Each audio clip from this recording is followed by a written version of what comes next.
did you first get into music? Man, I'll say it was around 2006 when I first like fell in love with music, cause that cartoon, Class of 3000, Mm-hmm. and it was Andre 3000 as a cartoon, like substituting these kids Mm-hmm. music class, and since then, What channel was that on? Cartoon Network, Okay. and then I really got into it like when I was 14. Started like I was chill. My Dewan, he the one that heard everything. Yeah. He heard every little snippet. But high school freshman year, and then seriously, I really like took it serious maybe around my senior year, and I was like slacking in school, Mm-hmm. all the extras, on some freedom riders. My teacher had to get on me. She was like, "I know you're better than this." You grew up here in Moreno Valley? Yeah, since I was like 6. Mm-hmm. When we moved out here, 2006, late 2005. Yeah. Hold on. So what was like some of your first songs like earliest recordings, earliest writings? Man, I was just playing that for my boy. It was this song called "Get That Chicken." Get that chicken. All right. Me and my homie Mike, we was rapping on that, but that was just us playing around. Mm-hmm. And then I think like my first real songs was this song called "Streetlights." I wrote that mud in my science class, and that's around the time I really started getting it. Mm-hmm. Outside of Andre 3000, who else like kind of inspired you, like your sound and everything? I'll say Stevie Wonder. The just the instruments and all the like vocal arrangement. That's the word. Like how I learned how to stack my vocals and harmonize. So that, and then it's like a lot of TV shows. I never really listened to music like that because my parents didn't mess with like secular music, or they don't. So I never really had a exposure to outside music other than what I heard on TV. Okay. Or in movies and stuff like that. Dang, okay. Dudes is really playing mute. It's all good. Can't hear no gunshot. No. That's crazy. Alright, I'm gonna pause this, boy, Very good. so I can engage. You good. It's good to get a little PlayStation 2 in. One more broke a sweat. Alright. So, picking it back up from where we left off, you said high school you took it seriously, right? Mm-hmm. What were some of those, I guess like some of those early songs, like just like sounding wise? I was jumping around from like artists that I listened to. I was big on like Isaiah Rashad, people like that. But I don't know, I kind of developed my own sound. I was really trying to really be Andre 3000 for the longest time. Yeah. So I was never really, stepping outside of the music I already knew. Mm-hmm. So I think further, like I really haven't started listening to Kendrick. Like that's probably a big influence, but I haven't listened to him till like my senior year. Okay. And I was like, it's like I'll get on the artist, then dig deep, and then it just goes on and on. So I feel like that's why it's always something different, because I'm always pulling from this and that until I finally found my own. And now it's like I know how to respect my own craft without copying. Right. But taking what I like. You know what I'm saying? Yeah, because that's the biggest thing, even with like podcasts, is like you can kind of like draw inspiration from people, but you can't try and sound like them because it's gonna sound like choppy. You know, it's not gonna sound like you, and then you're kind of forcing yourself to sound like someone else. That man said, "Welcome to Big Boy." Yeah, welcome to Big Boy. This Big Boy. No, yeah, that's cool. I know you're really like into J. Cole and stuff. Like, when you first get your interest in J. Cole and Dreamville and the rest of the artists there? Alright. So, the thing with this is like, I'm big on like signs. So, I see things, connect two and two.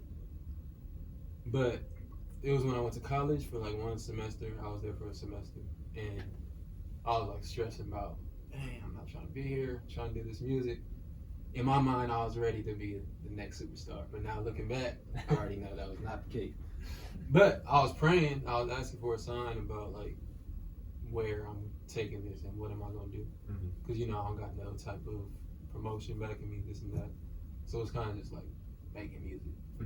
But the whole thing started like when I asked for a sign. Some days later, I had a dream about like, forgot exactly what happened. It was one of those things where you fall asleep, you see the dream, but you forget it as soon as you wake up. Yeah. But I knew it was like somebody related in Dreamville, and then from that point on, I kept having like dreams about people in Dreamville, and then it kind of just became my thing. It kind of put me in a position where like, okay, if I don't know what I'm striving for, at least I can say this is my goal. So I kind of used it as the goal of where I'm going instead of, because it was never like, I'm a Dreamville fanboy. It just came to me. So I think it was a matter of just putting that in perspective, and like I said, connecting to it too. I look back, and it's like since the beginning of time, before I even knew of a J. Cole, people were like, "Oh, you sound like J. Cole when you rap." And I'm like, I don't sound like J. Cole. And I look back and like, I did not sound like J. Cole. But I think that was a sign that, this might just be the route. And even if it's just not, I feel like put me in a position where I'm striving for something. So that's where that began. It was 2017. The brink of when I started taking it serious. Yeah. You mentioned college. Was that like kind of like what you wanted to do right after high school, or was that like some outside pressure that kind of influenced you to go to college? I'll say it was just inner ideas of expectations. But I don't think anybody really had expectations of me doing anything specific. But I think the fact my whole family went to college, and I was just that outsider, like, oh, this dude really just dropped out of school. So I think it was just more so pressure of trying not to break the norm. But I think probably was the best decision, even though I did enjoy it. But when I was there, I wasn't really there. I was oversleeping. I went to class maybe 4 or 5 times. Dang. And I'm still paying loans somehow. I don't know. Oh shit. But that's crazy. Whatchamacallit? It was just a matter of like really being real with myself, and I'm like, either I'm gonna take this chance and pursue, or I'm gonna sit here doing something I don't even want to do. Yeah. It's like I changed my major 2 times in one semester. Dang. So I was like, I'm not trying to be here, bro. Well, was it UCR or was it somewhere else? No, it was Grand Canyon University. In Arizona. So I was out there for a minute, and it was actually like kind of depressing, bro. Not being away, like I enjoyed it there. It was just a matter of, dang, I really just graduated. Dang, I'm really getting older. So it was just a reality check of, okay, either I'm gonna do it or I'm not gonna do it. So. So looking back on it, would you say you glad you like took that initiative to drop out early, or were you like, I know sometimes you kind of mull over things like that and decisions like that big. Yeah. Were you satisfied overall what you decided to do? I mean, looking back, I feel like I could have been a little more mature about how I did things, because I don't know. I just feel if God has a plan for you, it's gonna work out regardless of where you are. So I don't think that validated anything, but I think it was a matter of an independent step for me to really just feel like I made this decision and not being conformed to what, like I said, expectations are. But repeat your question real quick. My bad, I forgot. Just like looking back on it, would you make the same decision again, or would you maybe do it sooner? Maybe would you do it later? Try to stick it out. I probably never would have went if I. I probably just never would have went to college. Yeah. But I don't know. I think it was very necessary. Like it was. I enjoyed college, but like I said, I wasn't going to class or nothing. So I was just. You just like being out. Yeah. Away from it was home. cool. Yeah. Free food. Free food. Yeah. That's probably what I'm paying. Not for you. Right now. But yeah. Yeah. That was one thing I noticed too while I was in college, is like there's a lot of people I just feel like they go because, like you said, it's not so much your parents say you have to go, but it's like kind of like assumed that you have to go. And me being first generation, like I was one of those kids where I didn't really know what I was gonna do. Luckily, I had sports to kind of like guide me through and motivate me to continue to go to college. And then I found the radio thing and like the whole journalizing aspect of things. But I mean, I know kids who are still in college that were freshmen when I got there. I went to Sacramento State. that were freshmen in 2015 that are still there now, switched their major 4 or 5 times, not knowing what they're gonna do, and they're wasting a bunch of money at the same time. I think it's kind of like a bigger problem with society that we like push college so much, but that's not necessarily like. I feel like you're 18, first of all, like chances are you're not the maturest. You don't know exactly what you want to do for the rest of your life. And then if you go away from home for the first time, like you're gonna make a lot of stupid decisions. You know what I'm saying? So it's kind of weird how society we're gonna keep pushing that on kids at such a young age. I just don't know when it's gonna that's gonna shift. I'm not saying college isn't good, but it's good when you're ready for it. Yeah, exactly. And it's just a matter of like knowing what you're trying to do, because so many people. I seen this post they was talking about, like, it's crazy how you need a college degree to work for somebody's business, but you don't need that to start your own. So that's even like, stop limiting yourself to working for somebody else. And I think it's just the fear that people have of how am I going to do this? And that's what, like, me leaving, I was like, I don't care how I'm going to do it. I'm going to do it my way, and I'm going to get there my way. It's like, I know the things that I've seen, I know the things that I've experienced where I'm like, can't nobody tell me this ain't the path I'm supposed to be on. So how did your family and like your parents and just people at your household that supported you react and respond to you leaving college? I mean, it was like, pretty much, they're not pressuring nothing. So they was just pretty much like, if you're going to do this, do it for real. And like, do it representing something. So I don't know if you've seen the documentary with my dad when I came home, because I was like using the N-word, this and that. My dad don't mess with that. That's not how he raised me. So when I came home, I showed him some of my music, and he was just kind of disappointed. Like, why are you talking like this? I didn't raise you like that. So when I came here, it was more so like, okay, if you're going to do it, even that, it's like, you're not pressuring it on me, but if you're going to be in my house doing it, you're going to do it how I want you. So it kind of just even took my artistry to another level, because it's like I found ways to speak without like conforming to how everybody's talking. It's like you learn how to say things without sounding corny. You learn how to do this and that. And it's just baby steps of, just understanding where you're at. And I think it's a matter of living with decisions, because if you're not being forced, at least you have people making the best of what you made the decision about. So that's really what it is. Like, when I came home, it was just, all right, do what you got to do. And now, like, now at this point, everybody's like, all right, this is what Jordan's gonna do. You look like you bought in and everything, right? And even myself, I was kind of skeptical, like, dang, is this really what is this really what I want to do? But over time, it's like it never gets old to me. So after leaving college, what was like that first big step that you took that kind of put you into the path that you are in now? I mean, I feel like, to be honest, not much change except for the growth as an artist. I think my mind always been in a place where I just knew to separate myself in a way that's going to stand out. So that comes in like simple as work ethic and what you do. If you go like the book I did, that's just a matter of, okay, I did an album, but how many people just made an album? So now I'm gonna make a book with an album. How many people did that? Okay, 3 or 4. All right, now what else can I do to be the only one that did that? So I think I just took on that mindset of setting myself apart. And again, I forgot your question. I'll be going on tangent. Was there any like moment where you had to like kind of take a big gamble, big risk? Because you said that you, even after you leaving college, you were still unsure.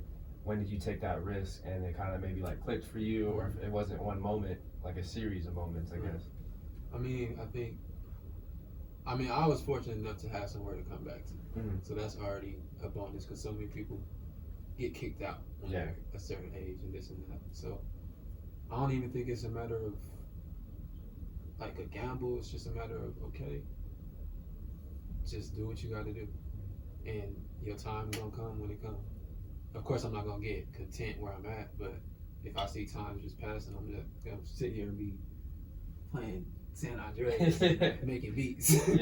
But I'm just in a position where I'm blessed, and that even itself puts me in a position where I can say, hey, I'm in this position, I'm just gonna make the best of it, whatever it may be. So I think it's just a matter of really just being okay. Mm-hmm. And I think aside from music, just mentally always stable. Mm-hmm. And I feel like a gamble is a perspective, because what somebody else might see as a gamble is not a gamble to this person. Right. It could be the norm. Mm-hmm. So I think just being comfortable with being not normal. Yeah. Okay. You know what I'm saying? Being uncomfortable. Yeah. You know. Makes sense.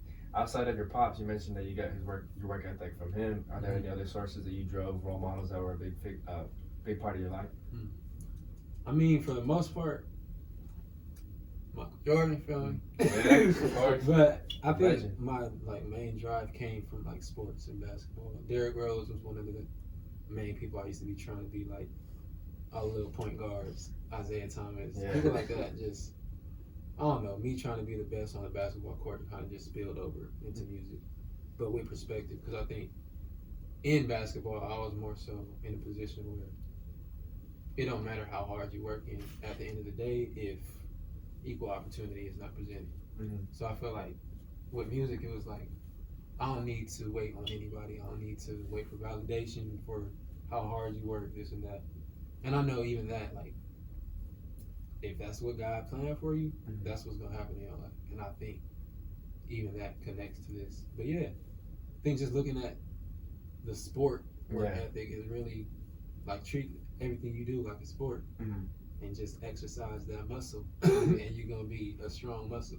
Yeah, I definitely think it's different though, because like coming from playing football most of my life, when you want to do something individually. When you want to do something individually, like making a music or running a business, whatever it is, you're doing it solo, right? Mm-hmm. And that's one thing I wish I got to play more solo sports growing up, because I know how to work with a team. I know how to, do what's best for the team, think team-minded, and kind of do what's for the better of others. Mm-hmm. Sometimes I don't know what to do, what's best for myself, or take gambles for myself, or kind of like check in with myself and understand like I have to do this, and this, but for myself, not for the team, like a bigger picture kind of thing. Do you feel like, did you have any kind of struggle with that as well, from basketball to music? I mean, basketball is just a big, lesson, to be honest. It was years of putting in work, setting yourself apart. Like you said, just taking the gamble of, maybe I can be Michael Jordan. And it was just like a disappointment when you find out, like you said, you gotta depend on somebody else at the end of the day. Right. You gotta depend on them to provide your jersey. Yeah. You gotta depend on them to do all this. Mm-hmm. But your control of what you do is gonna be the main important factor. And I think the only gamble is not putting in the work. That's the real gamble. Not taking that chance on yourself. And that's the real gamble in life. People think taking the chance is the gamble, but really it's not taking the chance, because you're gonna be just like everybody else. That's true. And ask yourself what's really success and what's not. Mm-hmm. But of course, being the greatest in music is not a success. Right. If your mind ain't right. But I don't know, man. It's just a lot of circles I can run in saying the same thing. No, yeah, but it's just a matter of, I don't know, bro, the present moment and being okay with where you're at, and just, like I said, making the best of it. Mm-hmm. So what was that first project like when you started taking music more seriously, and how did it differ from some of the earlier songs? I would say the first project I did was actually when I was in my senior year. It was a little EP called Twig. Mm-hmm. It stands for The Wiser I Get. And that was just about the song on there called Outcast, kind of just being disconnected from, I don't know. I wouldn't even consider that my first project. Mm-hmm. I feel like my first mixtape was in college, and that was like me really embodying who I was. Mm-hmm. Because when I left home, I missed home. So it was like, you didn't really appreciate that mess till it was gone. Because growing up, it's like everybody was like, yo, I wish I was from LA. Yeah. Just trying to be hard, that kid you want to be from the streets or whatever it was. Yeah. But I feel like when I left, I just kind of got rid of that corny mindset. Yeah. And it was like, bro, be who you are and represent what you represent, whether that be the church, whether that be a game. You know, I'm not saying embrace the activity, but I'm saying embrace where you're from and stop perpetrating something else. Mm-hmm. So I think that project really was just a matter of, okay, who is Jordan? Let me represent where I'm from. It's called 951. Yeah. And that's the area code out here. Yeah. But yeah, I think it just brought me back to a place where I can be like, okay, this is who I am. And it's kind of like just me showcasing, okay, this kid can rap. Mm-hmm. Did you always go under the name Jodie Jo, or did you play around with that for a little bit? That's my family nickname. I switched it. I actually switched mine. It went from Lyles. Everybody in high school called me J Lyles. Mm-hmm. J Lyles. But I feel like I was in a place where, like I said, kind of rebuilding my image of myself. And I felt like to connect with something more personal and like family nickname is Jodie Jo. So I was like, all right, this is my family. Nobody calls me this outside of these people. Mm-hmm. So it's like, if I blow up, I want the whole world calling me by something I want to be called. Yeah. You know what I'm saying? Makes sense. So yeah, that was just internal little decision making. It was nothing major. Just felt like a fresh start. Mm-hmm. So from those early projects to some of your more recent stuff, how was like your marketing and strategies of getting people to listen to your music change from the early days? I feel like, to be honest, not much change. I'm not gonna lie, but I think, like I said, just on the spiritual aspect, things just be coming to me. Things happen. And it's like a lot of times I'll be like, bro, God is my producer. God is my writer. God is my promoter. You know, my name, if it's in this room, you don't need 1,000 people to hear you for one person that could change your life. True. To change your life. Yeah. And it's like, I know based on what I've seen, what I know, what I've experienced, I don't put too much energy in trying to be anything or trying to promote this or trying to do that. Not saying you don't need to. Right. But based on my own experience, because not every artist is going to say the same thing. But I don't put too much energy in it because I need to put my energy into the art. Yeah. It's like, it's going to speak for itself. Like, simple as, I mean, nothing came from it, but I ran into this dude at my job, and I just tell people, like, yo, take this receipt, this is my name, type that in on your music. Yeah. But I met this dude, he was like, he came back another day, he was like, oh, give me your email, I know such and such. Over here, I want to send this to them, this and that. And you know, he's like, you never know who you're going to talk to. Yeah. And I think just word of mouth is really going to be that personal connection. Mm-hmm. And I think that's really my main focus, is to build personal connections. Like, everybody in here kind of, in a sense, feels personally connected. Right. Like, I don't know, more genuine people that support you is going to be way better than fans that pick you up and put you down. Yeah. So I think my genuine approach to who I am is really going to be my main importance to me. Yeah. And I think when it comes to promotion, I'm sorry. God. I feel that, yeah. Of course, we understand. Yeah. Ignorance. Yeah, no, I know what you're saying. But I think it's dope because you're doing it, one, out of like the goodness out of your heart, because you actually love to it and it's your passion. But also, too, I know even with this, like, I get caught up with the numbers sometimes, right? Mm-hmm. And if I see numbers go down from what it was a few months ago, then I'm like kind of stressing. I'm just like, oh, I got to push this more. And at the end of the day, like you said it best, man, all it takes is one person, right? If you could affect one person's life. And I even think like J. Cole, I forgot what song it is, but he talks about it in one of those songs. I think it's High for Hours, where he talks about like his homie who raps and he wants to make it big. And yeah, that must be hitting. Yeah, and he talks about like, you know, you don't have to make it big to change someone's life. And if you change 1-2 people's lives, that's a win, right? Because you affecting somebody outside of yourself, outside of your family, outside of your circle, and that person could be in another country, going through something completely different, but you relate to them. Right. I think that's the power of like art, whether it's music, podcasts, anything. You can kind of like touch people from globally with social media and internet now. And I think it's just like a matter of, because you know, if you were to say that in a room with a certain energy, they'll say, well, I ain't making you no money. Yeah. And it's like, ask yourself, why did you start? Was it because of money, or was it because of your true intent? So if you remaining true to yourself, you got to be true the whole time. You can't change here and say, all right, now it's about the money. You know, I'm not saying there's not a business aspect, but if that becomes first priority, you sold yourself out. And that's what I tell people, like, selling your soul is not always getting poked. You know what I'm saying? Selling your soul is, you can sell your soul at your job. That's true, yeah. You can sell your soul anywhere you go if you disregarding your morals for something else. And you know, when you hear sell your soul, you think double horns, Illuminati, but it's simple as you sold out for a temporary satisfaction, and that's that.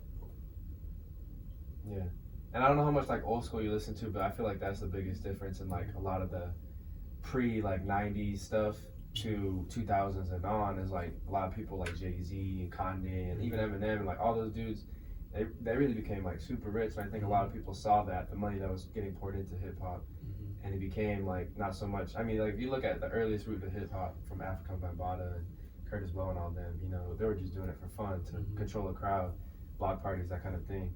And somewhere along the line, it became so commercialized. So we have, you know, these one-hit wonders and people trying to find the next, you know, the next wave and, you know, the next superstar. But the superstar may only last a year or two, and if they can make a few racks off of that, and then do a spin-off clothing brand and make some substantial money afterwards, you know, they'll run it. But they're not doing it for the love so much, and that's why they are concerned about money. I mean, it is a capitalistic society. I get it. You need money to live, but it shouldn't be your main driving factor. Exactly.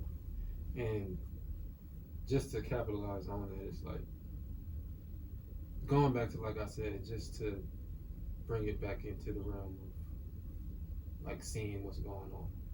It's like even with this virus, I'm gonna try to say something prophetic, bro. And we gonna look at this and we gonna like, dang.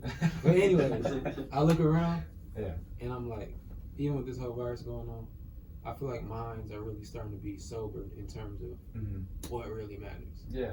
It might be temporary, but I feel like it's opening a door for new to come in. Yeah. And I look back at like the music I make, and I even said to myself, like, the music I'm making, this is not finna blow up. Yeah. And that's just simple as the fact, because it's not what's being pushed. Right, in the mainstream. Exactly. Right. So I feel like right now it's like all that talk about the same old topic, eventually is gonna have to fall off somewhere. Right. Ask yourself how many new rappers just came out and you still see them consistently being pushed right now. Right. And it's like it's slowly dying down. You still see them here and there, slowly dying down. But I can guarantee you, when things go back to normal, I feel like nothing really is changing other than things are being shown. But when things go back to normal, I believe that there's going to be a whole new spectrum of like rebranding hip hop again. Yeah. And I think it's really about to be like real talent being pushed on the forefront. Yeah. And I do believe your boy is going to be up there. What's up, man? And that's prophetic. But nah, bro, I appreciate this, and I'm not ending it. But I'm enjoying this talk. But I'm just saying that. No, yeah. I'm thankful to be able to say that. But I feel like, because even me being like a big sports fan, not having sports, I feel like I was having these conversations with a 19-year-old, and I felt like I was never in the right friend group that also likes sports to talk about stuff like this, whether it's the government, corruption, wherever it may be, right? And now all of a sudden, I have friends coming to me that like I kind of, not say like fell off or whatever, but I didn't remain close with them from high school or even college and community college and that kind of stuff. But now they're kind of having those conversations with me about like, yo, this is fucked up. Like, why are we doing this? And because sports stopped, isn't that incredible? Like, because sports stopped for such a long period of time, everyone was forced to wake up to whatever it may be, Black Lives Matter, coronavirus, it doesn't matter. All these different movements and different things, people are awakening. And that's not just for hip hop. I just feel like it's in general, period. Like people, like you said, it may be temporary, and I think that's why it's gonna drag out for 1.5, 2 years even. Exactly. And people are gonna hate it, but at a certain point, it's kind of like, all right, well, is what I was doing and what I was worried about so important compared to the stuff that I really want, because I don't know. I'm not saying like partying and going out is bad, right? That's not every now and then. It's good to let loose and stuff. But I think there are certain people that got caught up in that and they lost sight of everything else. So they got caught up in something different, whether it's sports too. You know what I mean? there's diehard whatever sports team fans that Mm-hmm. are all about their sports every day, don't pay attention to anything that's going on at a local level, but also at the national level, and different things going on too. So I just feel like it's a, like you said, a big awakening for this entire nation, hopefully the entire world. Right. Man, it's just, it gotta happen, because the truth is always gonna prevail, bro. And it don't matter if it take 50 years or 100, it's gonna come. Yeah. And I think, I don't know, man, it's a lot of just symbolic stuff going on. Mm-hmm. Even the fact that, you know, it's corny, but it's like the fact that it's year 2020, like vision 2020. I know, Get your vision straight. Yeah. And it's crazy, like, because of those sports and all kinds of stuff this year, there was something I was reading that it was like basically after the Black Plague in Europe, you know, there was the Dark Ages after people were recovering, but right after that was the Renaissance, right? Like one of the most creative times for artists. People were doing all kinds of crazy shit, and it was like rebirth. You know what I'm saying? So hopefully there's something like that here in this country, here in this world, and you know, because I feel like now people are just waking up to like we're kind of killing the earth and everything. Exactly. Not to be all like eco, you know, friendly, but you know what I'm saying? It's kind of crazy. Like, so hopefully we come out better from this, whether it's 1, 10, 15 years, don't matter. I just hope we come out better. Heck yeah. It's crazy to say that. It's so crazy how humans, bro. I just feel like y'all really out here. We really on this earth, just messing it up. Yeah. But as soon as the virus started, I was just like, it's crazy how quick, like all that pollution and stuff left. Yeah. You can see like, LA. We literally can shut down for a week and be like, you know, do that every now and then. But people are so money hungry, they're not willing to step back. They gotta have it all, you know? It's crazy. So what was quarantine and the pandemic like for you when it first hit, as far as not just working but personal life too, and how did that change your everyday schedule? I think really like emotionally and mentally, I really just found myself. Like really found myself. And I feel like I've been real content. I still deal with like thoughts I've had, my bad. I still deal with thoughts I've had and like stuff that used to faze me, but now it's like I know how to cope with it, and I really like. My bad, bro. I guess it's kind of irritating. No, you're good.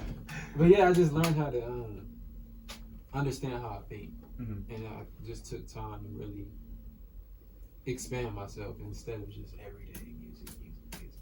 Although I did make a bunch of music, but it was with like a different mindset. And I think with the quarantine, even my job got shut down.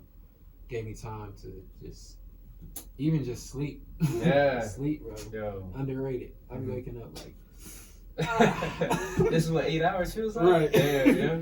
But yeah, it was just real eye opening. I had to, I don't know, for some reason it's like as much as I hate being at work, it's like not working makes me feel like this kid is wasting, you know, like you're wasting your time, like I'm a waste of space is how I be feeling. Yeah. And it's like I had to tell myself, like, stop treating yourself like that. And it's like you wouldn't tell somebody else that.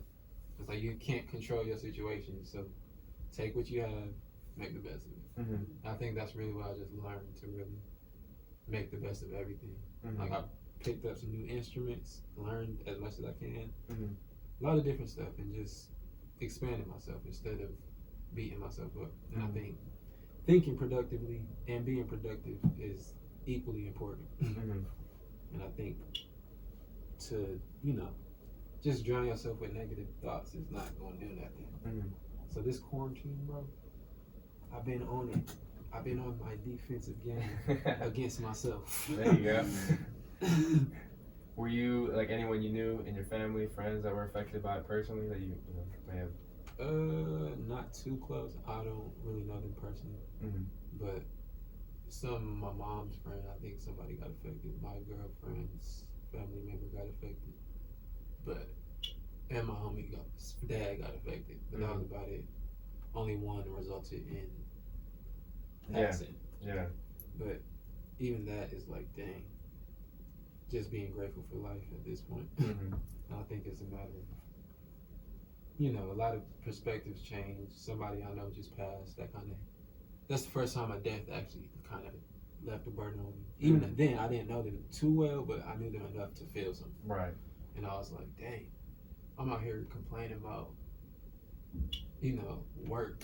Yeah. People wish they had a job, you know what I'm saying? No, yeah.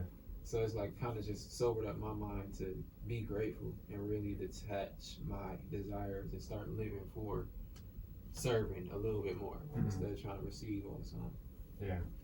And in opposite fashion, I think too, you know, we're like both you and I were lucky to stop working for a while, but there's I'm sure people who wanted to stop working but working at grocery stores as nurses, in medical field, ambulance, that kind of stuff, and they had to keep working despite all the unknown in the beginning, and it seemed pretty like, you know, it was heavy, like a lot of people were catching it, that kind of stuff in the beginning, because it was, I was out here scared. Yeah, a lot of people were scared, exactly. It was spreading pretty quick, and we didn't have a lot of answers right at our fingertips.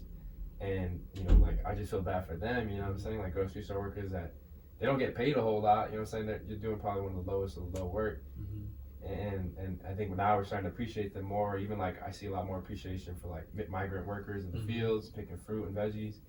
And it's crazy, because, like, those people didn't even get a choice. Like, yeah, if you're working at some sort of office job or non-essential, okay, go home for a little bit and we can reset when this is all better. It's like, nah, despite what's going on, you could die, but we need you, because you need to put food on other people's on other people's plates, you know. And that's something that was like really eye opening too, how like overworked, and you know, I'm glad we have more appreciation for them at the end of the day, but it's crazy. Yeah, and like you said, just hoping it's a permanent change of mind, you know, because people, you know, we get immune so quick, like masks, simple as masks. Yeah. At first, everybody was complaining. Now it's like the norm. It's like a fashion statement. Yeah. It's just, you know, everything is going to be adapted to eventually. And it's crazy how political the mask got, and even just the whole virus. But it just, it was like one side, hey, you don't have to wear a mask. The other side, no, like wear the mask. And it just, something as simple as masks that like scientifically proven that would help slow the spread. People didn't want to conform to it, because they're like, don't be sheep. But it's like, bro, that's not the argument for this, you know? Like, that's not what we're trying to do here. Exactly. It's crazy stuff, man. This year. If you Kobe. could yeah. Oh, man. That's crazy. I still remember when I found out the news, I still thought, like, that day, like, Kobe passing was going to be the biggest news of the year. Oh, me. Yeah. I mean, shoot. Okay. Bro, I was like, wow, I can't believe how, like, you know, how I'm feeling right now. Because even that, it's like I never was just so attached to anything outside of, you know, my personal endeavors. So I was like, dang, this was really kind of hitting me. Yeah. And it's crazy for me, because I don't want to say, like, I never hated Kobe, but I always didn't like the Lakers. So, like, in that, like, in nature, I just kind of didn't like Kobe while he was playing, because I was always rooting for the team he was going up against. And so, you know, like, but I always understood, like looking back on it now, and definitely, like, it gave me some time to reflect on what I think of him and, like, how amazing. Apologize. 2K10. Sorry. Nah, but you know, I've always admired him as a person, and starting the Mamba mentality, his work ethic, the things he would do off the court too to help others, especially once he retired. But it's just one of those things where it's just like, damn, like I always hope, like, long term, when I, you know, trying to make it in this industry, that I would be able to interview and sit down with Kobe one day. And, you know, he was only, 41, 42 at the time. It's like, okay, so hopefully in the next 10, 15 years, I can make that happen. He's being local, especially with his daughter playing. And, you know, just, you know, I guess anyone and anything can be taken away from you so quickly. And you got to cherish them while you're here, for sure. And it's crazy to see the impact Kobe not just left on Los Angeles, not just the country, but the entire world. You know, the world was definitely mourning. I was probably one of the biggest deaths of my lifetime. That's crazy, man. Death, bro. Inevitable. But one thing for sure. Do you have a favorite Kobe memory or moment? I'll just say them little puppy commercials, bro. Oh, yeah. That was like my childhood, bro. Yeah. That was like, I don't know, I was always into entertainment, so. And I think Spike Lee would voice them, right, or something? Be part of the commercials? I think, maybe. The little Dez, the little boy.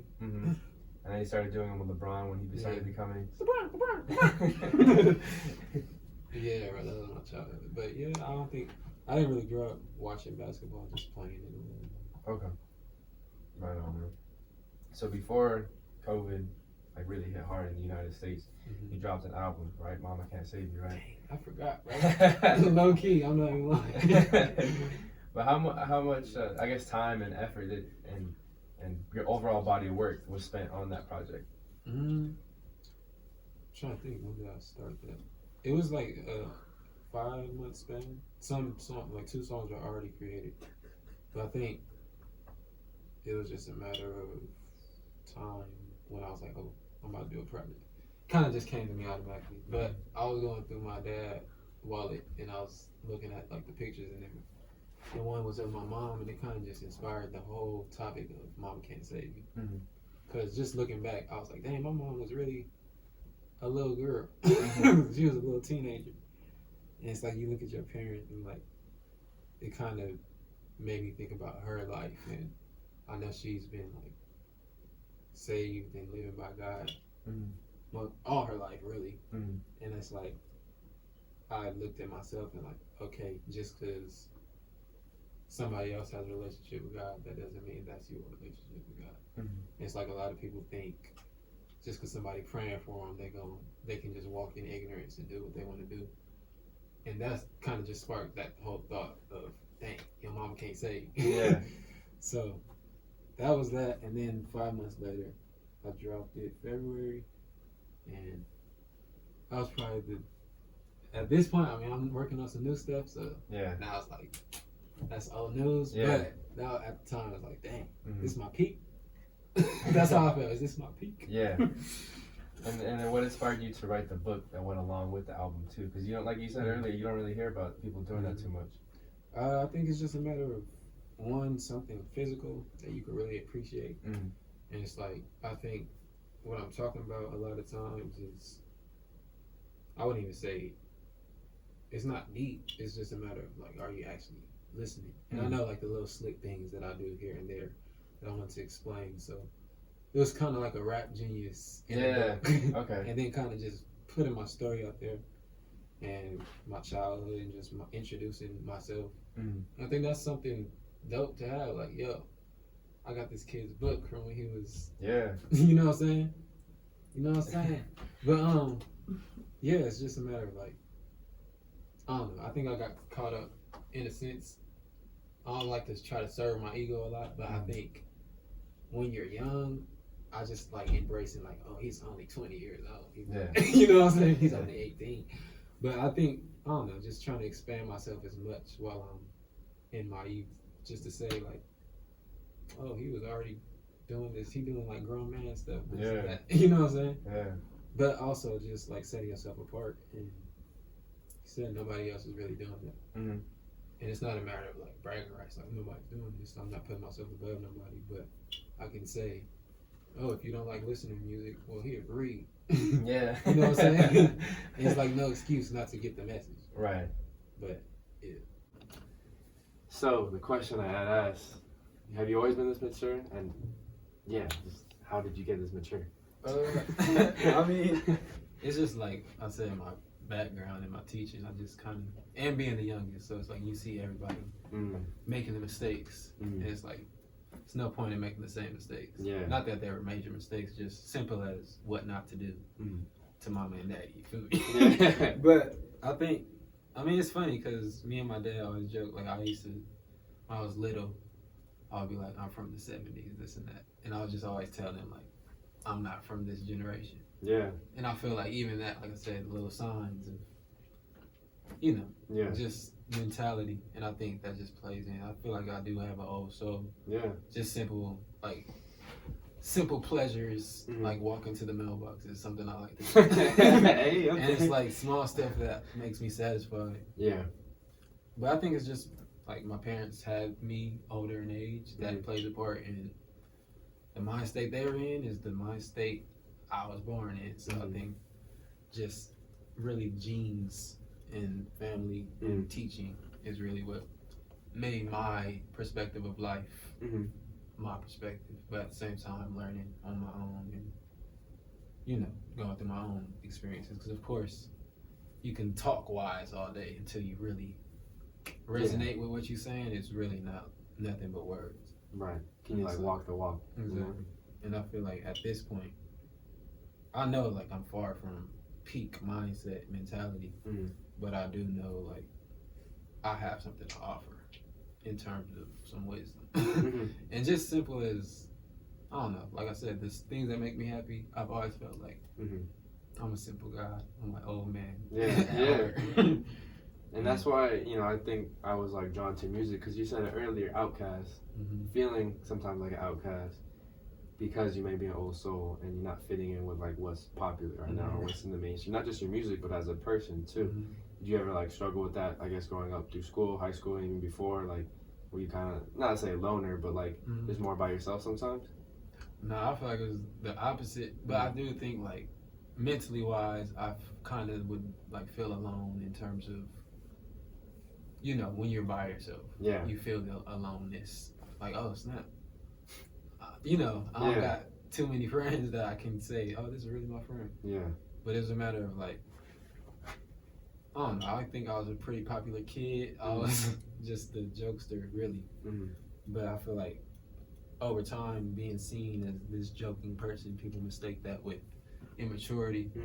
So I feel like over a span of time, I had to find a balance of jokester and wisdom and, balancing my personality out. And not, just the fact, like, you guys are here, I'm showing a little bit more of a goofy side. Yeah. And it's like you can see it, but, like, say it's just a stranger, like, you think I'm the most serious person ever, but my boy DeJuan knows I'm laugh box 24/7 and joke box. But yeah, I don't know, man. It's just, I don't think I ever felt like emotional traumas and loneliness. Just, like I said, reality checks. Now, you mentioned earlier you're already on to the next project, the next thing. But if you could take a second to reflect, what's kind of one of the moments that you're most proud of in your music career? Let me think.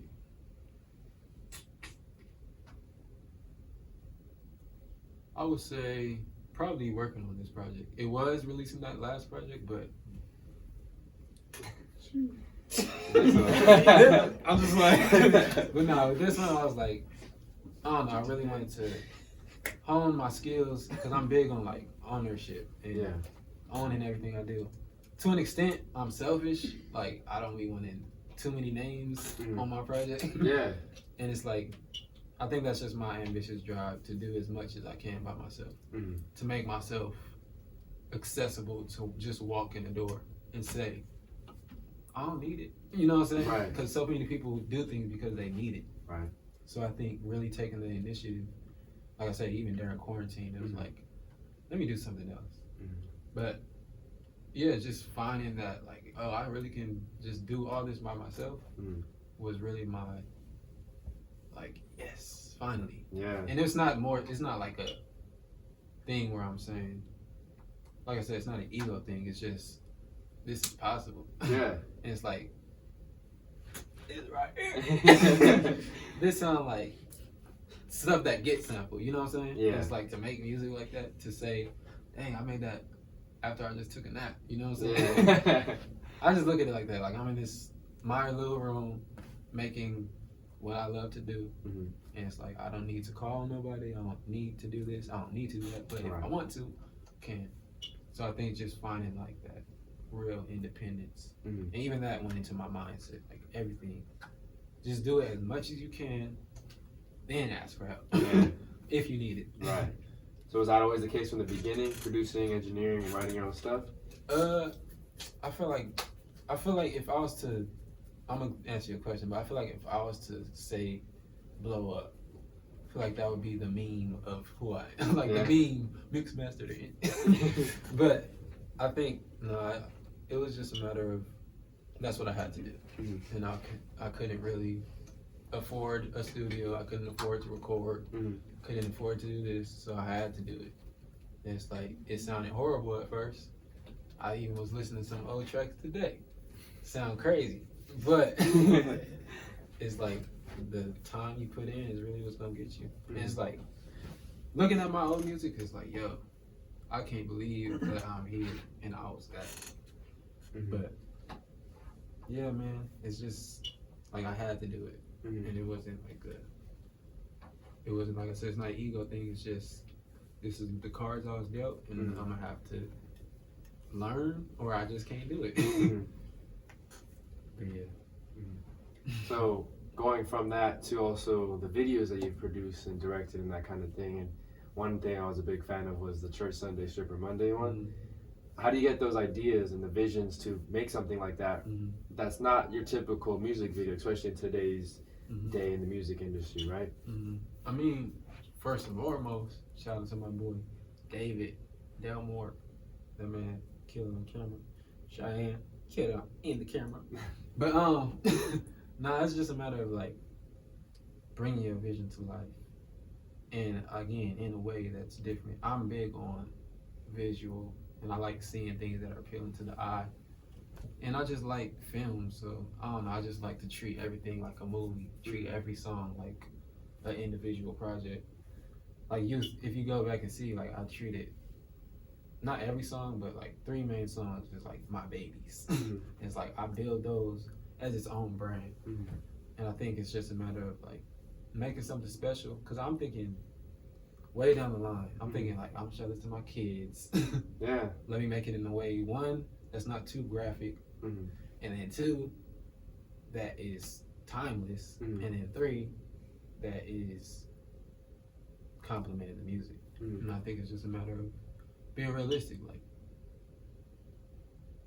being as literal as possible is really gonna make something, you know, relatable. Like if you look at, I know I keep bringing up memes, but it's like they be posting memes that you be like, dang, y'all do that too? Yeah. So it's like just making stuff like that, like, oh snap, you think like that too? Yeah. And I think that's the type of stuff that is like timeless, because that's a recycling mindset. And you be thinking we the only ones that think this way, but everybody be doing a lot of the same stuff. Yeah. Thinking they different. That's why even with, like you said, just doing it how I'm doing it, it's like I'm not putting myself on a pedestal, because anybody in this room can do it. You have ideas, just write it down. You might not be able to edit, you might not be able to do this, you might not have a camera, but there's somebody else that does. You have a brain, you think, you can be creative. Yeah. And it's like, if you have a brain, you can be creative. Yeah. It's like, you can look at anything in this room, and I feel like, I know this is a little off topic, but I'll bring it back. But it's like, I was talking to my brother about like people on drugs. And it's like I feel like drugs just make you numb to awareness of, you know, nervousness and this and that. It's like, in a sense, people just be speaking their minds. Like if you talk to somebody on drugs, it's like they're free. They might be saying some stuff that don't make no sense.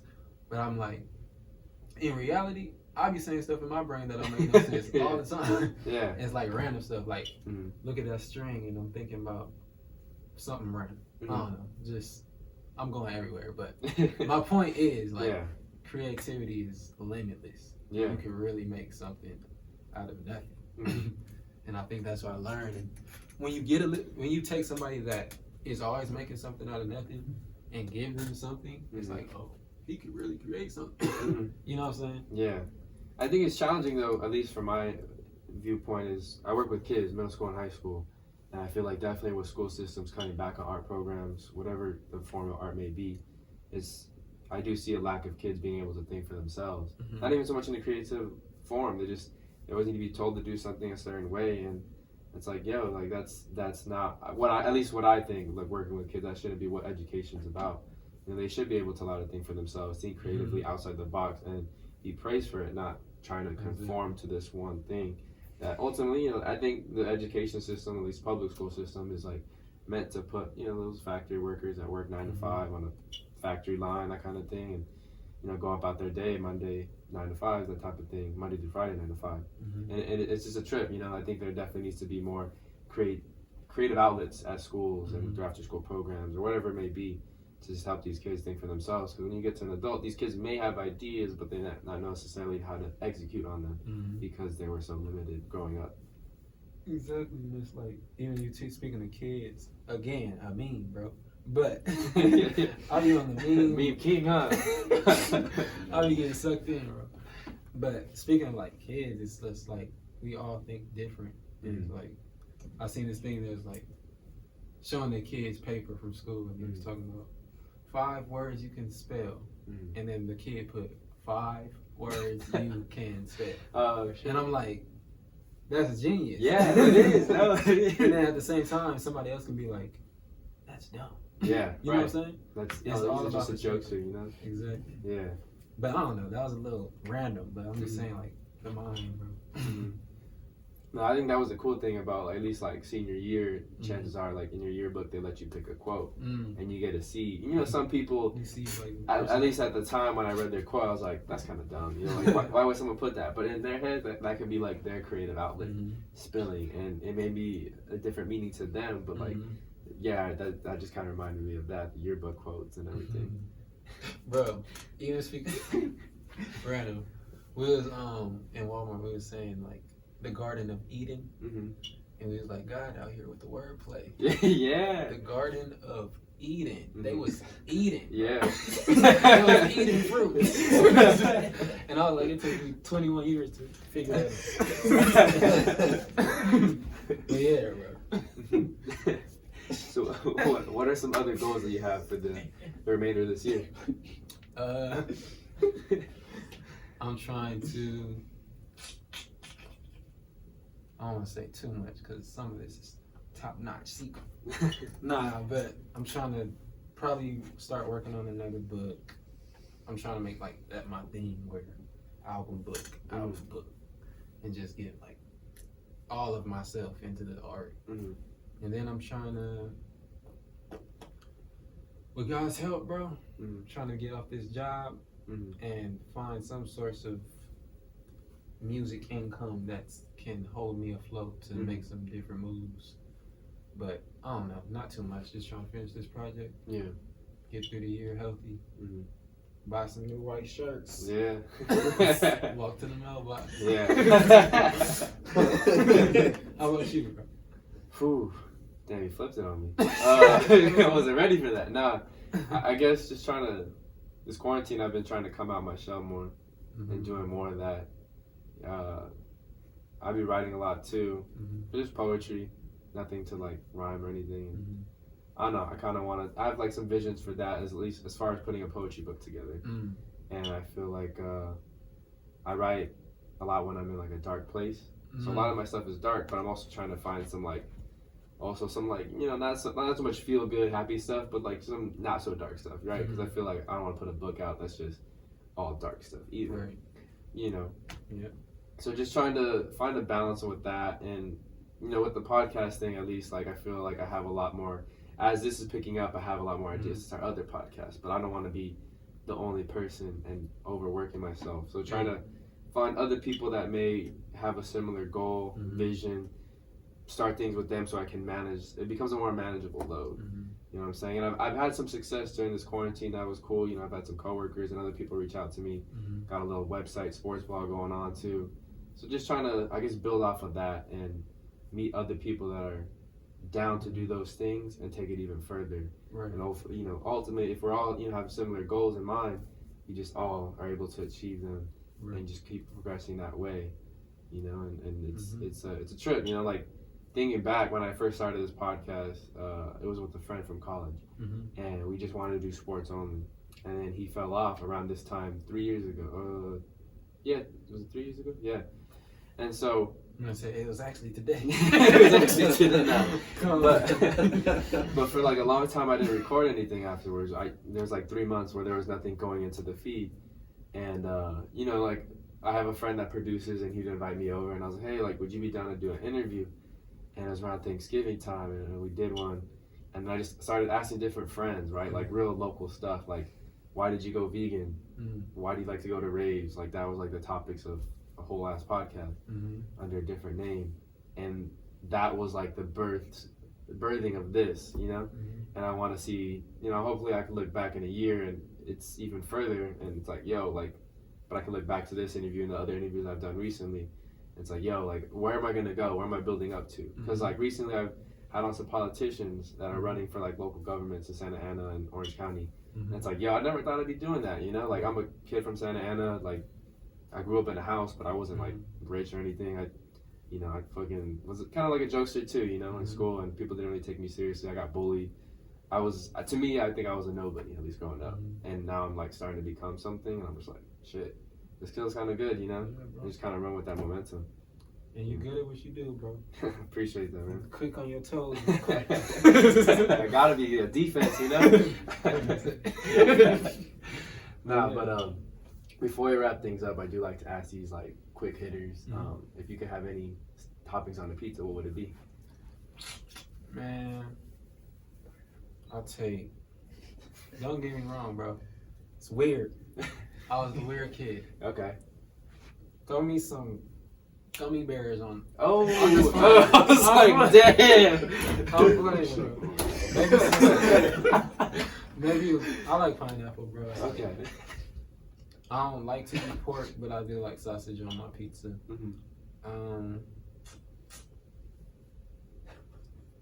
Definitely tomato sauce. Yeah. That's it, bro. I Okay. like sausage and pineapple, really, and some what they call olives. Okay. I like olive. Okay. Keep it simple. If you could talk to any person in history, dead or alive, multiple people if you want to, who would it be? I feel like I'll definitely talk to Pop based on like that song I wrote, Kitchen Table. Kitchen table. Talk to Nipsey. And Martin Luther King. Yeah. It's all the three right there, huh? All the three. The big three. You feel me? Yeah. Yeah, I think I'll get some real good insight, bro. If you could have any kind of exotic pet, what would it be? Shoot. I be thinking I want a monkey, but it's just like you working on music and it's a monkey behind you. It's like, what? You're like, oh, he really understand what you're doing? Like, now you gotta be incompetent to be my pet. Yeah. But I would get a monkey, or I'll get a parrot. I like parrots. Okay. Is that exotic or no? I would consider that exotic. It Yeah. talks. Like an exotic parrot. Yeah. I feel that. If you were stranded on an island, but food and water are provided, what are 3 things you'd like to bring to pass the time? My mind, I'm coming with jokes in my head. But I'll probably take on me. That means that the studio is one object. I mean, you could bunch it up together, bundle it. I'll take recording software so I can record. Okay. Take the lady, and I'll take.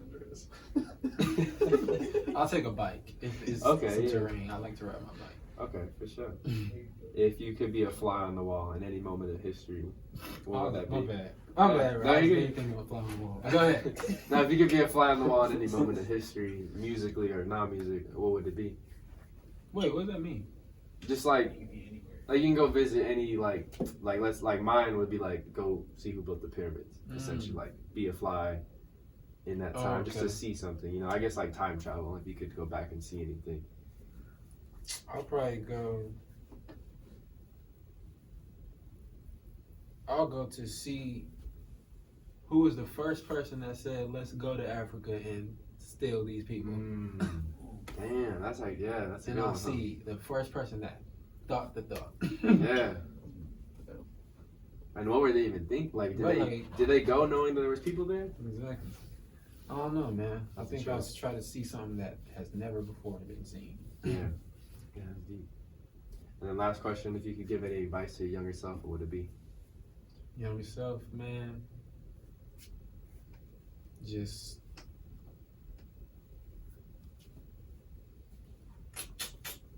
I'll tell him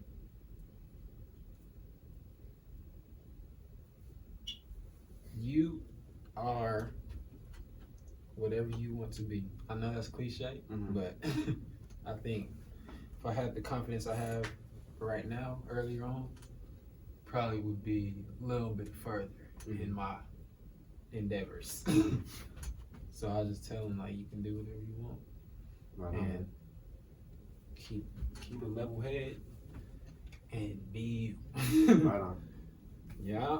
Shit. All right, before we wrap things up, go ahead and promote whatever you want to promote, social media pages where people can find your music, etc.